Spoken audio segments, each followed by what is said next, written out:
Donc le diagnostic électrique, qui fait partie des diagnostics immobiliers, au niveau, j'allais dire, de l'état, on appelle ça,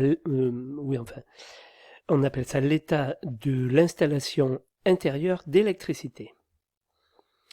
Donc on va voir l'obligation, validité et puis différents conseils vis-à-vis de ce diagnostic. Donc il est obligatoire pour tous les logements dont les installations intérieures d'électricité ont plus de 15 ans. Le diagnostic électrique est un diagnostic immobilier à communiquer obligatoirement à tout acquéreur pour une vente ou bailleur pour une location.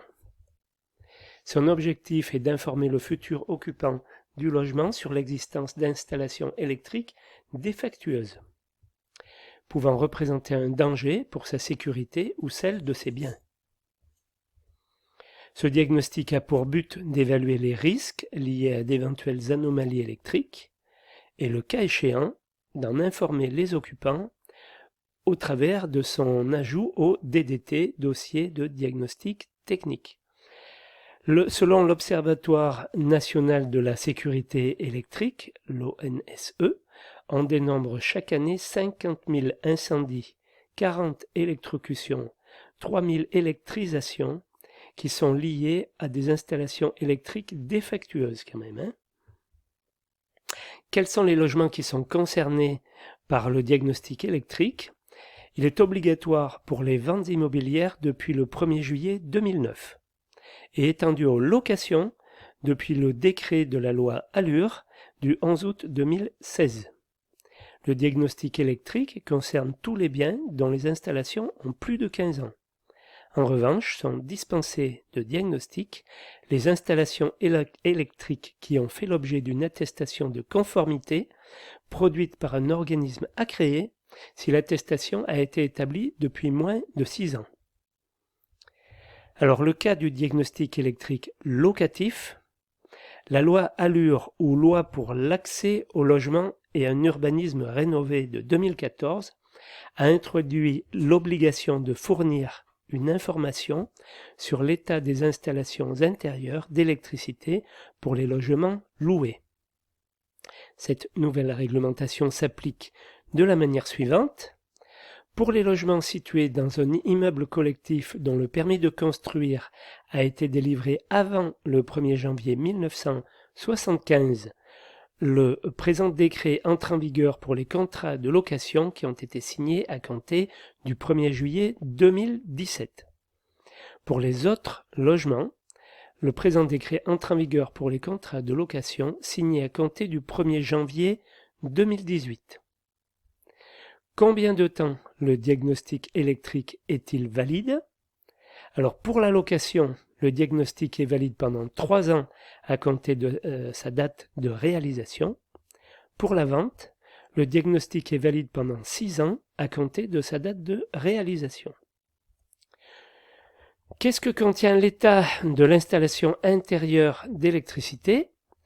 L'article L134.7 du Code de la construction et de l'habitation fixe les modalités de contrôle dans une norme et le contenu de ce diagnostic. Il prévoit l'examen de 6 points de contrôle à partir de l'appareil général de commande ou disjoncteur. Le diagnostiqueur procédera à des examens visuels, des essais et des mesures afin de relever, au regard des exigences de sécurité, les caractéristiques de l'installation. Les 6 points de contrôle suivants fixent les conditions minimales de sécurité. Un appareil général de commande et de protection et de son accessibilité. Le diagnostiqueur s'assure que le disjoncteur est facilement accessible et qu'il permet en cas d'urgence de couper l'alimentation électrique. Au moins un dispositif différentiel de sensibilité approprié aux conditions de mise à la terre à l'origine de l'installation électrique. Ces dispositifs représentent une mesure de protection complémentaire contre les contacts accidentels d'une personne avec un conducteur sous tension. Un dispositif de protection contre les surintensités adapté à la section des conducteurs sur chaque circuit. Ces protections ont pour but d'éviter les échauffements anormaux de conducteurs qui peuvent provoquer des incendies. Une liaison équipotentielle et une installation électrique adaptée aux conditions particulières des locaux qui contiennent une baignoire ou une douche. La liaison équipotentielle permet d'éviter à une personne de rentrer en contact simultané avec deux éléments conducteurs accessibles au toucher, ballon d'eau chaude, machine à laver, en les reliant entre eux.